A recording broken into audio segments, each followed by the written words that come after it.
Elle souffre à bout de souffle, elle souffre à bout de rêve, car rien ne se prêtait à ce qu'un jour elle puisse te rencontrer. Et à vrai dire, si elle avait su, c'est ton derrière qu'elle aurait botté. Alice était au pays des merveilles et elle seulement dans le doute.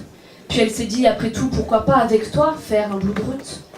Dans les débuts d'un conte de fées, tout est beau et rose, sauf que les pétales sont fanés, car toi, tu prenais trop de doses. Alors elle te parlait d'amour, de peur de parler d'autre chose, mais bon, quand elle n'ouvrait pas, c'était quand même elle la cause.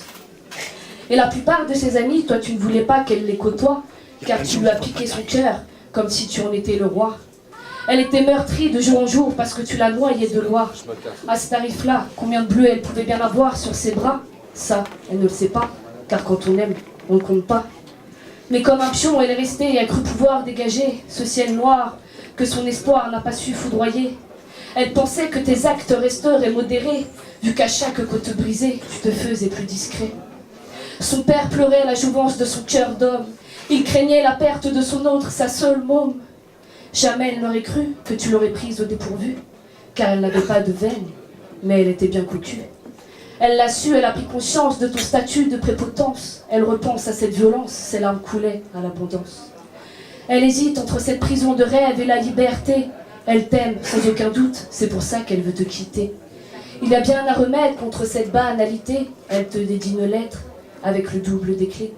Celle-ci se tourne, elle t'entend, tu rentres plus tôt. Tu vois sa réciproque trahison et ne la laisse pas passer un mot. C'est de sa faute, c'est elle la femme à qui tu mets tout sur le dos. Elle avait juste à se taire et laisser agir le bourreau. Seulement ce n'est pas le cas et tu as brandi ce couteau.